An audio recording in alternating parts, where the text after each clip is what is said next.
we went through and what we were going through. I think if we chose to be closed and quiet, not to talk about it, I think, especially my family, is too nosy to let us do that anyway. It's been a big help having this church and helping people ask us genuinely how we are doing, which is good to know people that care. And people have told us their stories of similar situations and what that they've been through as well. So we prayed since we found out we were pregnant. We prayed that our boy, our child, whatever he was going to be, we prayed that he would know Jesus and impact others, and that's exactly what he has done. Amen.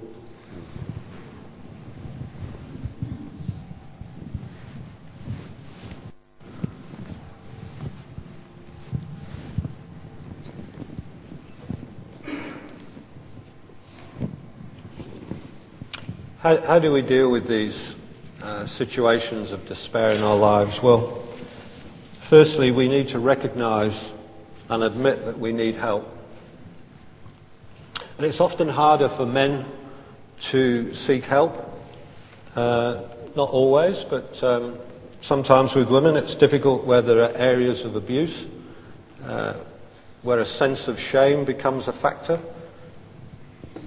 We talk about domestic violence, which includes not only physical abuse, but mental, emotional and financial abuse.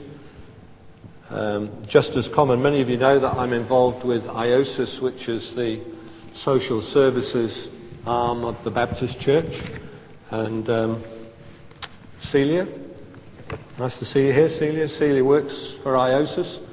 And we see an awful lot of that domestic violence in South Auckland, and it's not just physical, financial, where women are often denied any money or any finance in the home and are supposed to manage on little.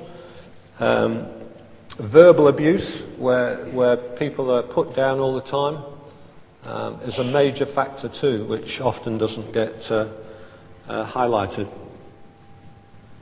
Things like stress can lead to depression, which, if it's not dealt with, can turn into despair. And, I can identify with that pretty much. 2 years ago, I gave up my job as CEO of Life Pharmacy, a public listed company. And that was the consequence of getting to a situation where I was totally stressed out, working 80 hours a week and no balance in my life. Those of you who are in that situation, be warned. Went to the doctor, and the doctor said, if you don't do something about changing your lifestyle, you'll be in a box in 6 months, which was quite focusing. And so I took a month off from work, and the doctor said, I need to give you some tablets for anxiety, and I said, no, I'm a pharmacist, I don't take tablets, I just make sure other people take them. So often we find it difficult, don't we, when people give us advice. We're quite good at giving it out, but not so much taking advice. And so I went through that situation of being, whether I was clinically depressed, I'm not sure whether you'd call it that, but certainly very stressed and moving into that area. And one of the things that I found particularly helpful and really is a great encouragement is to surround yourself with people, a small group of friends who are really encouraging when you go through those difficult times, who are prepared to walk the journey with us. And I had one guy who's been a close friend for many years who was particularly great during that time and walked with me through that difficult time. And the thing that I always reflect on now is that people who saw me 6 months later said, "You look fantastic," which to me meant I looked terrible before, which was probably right. So we need to find those friends, those close friends who we can share with. Not the friends like Job had, but friends who were prepared to support and be encouraging and walk with us through that. we need to recognize that there is a process to go through for healing and restoration. You know, some of the factors that affect us, it's a bit like the grief cycle. Firstly, when we've been in a situation like that, it's shock and disbelief. We don't actually believe anything's happening. Then we go through that period of denial. We ignore it, or we pretend it hasn't happened, whatever the situation is. And then we can go through a period of anger, when we're either angry with God or angry with whoever's caused this situation, or who we perceive to have caused the situation.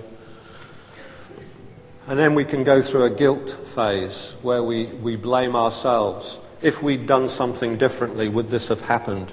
If we'd have noted this or thought about that, or whatever it is, we put ourselves through that guilt phase. And then hopefully we come to that point of acceptance. People talk about a season when we go through these periods of despair. Difficult to put a timeline on it, but people talk about a minimum of 12 months. It's almost like 4 seasons of the year before we're able to come to a place of accepting and starting to move on. And that's not to say for at all that we forget about the situation or that it's not happened. That doesn't change. But we come to a point in our lives where we can start to see light at the end of a tunnel, and we can move into an acceptance.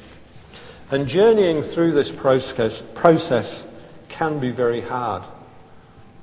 Psalm 23, the psalmist tells us that we will face the storms of life as Christians. We are not granted some form of immunity from tough times because we're a Christian. It says, "When I walk through the valley of the shadow of death, I will not be afraid, for you are with me. Thy rod and staff protect me." We are not alone when we go through these dark moments. I just want to show you a very short video. And perhaps before I do that, I should just explain. This guy, you may have remember him, was in the Barcelona Olympics, a guy called Derek Redmond. He was a 400-metre runner, and he was actually favoured to win the final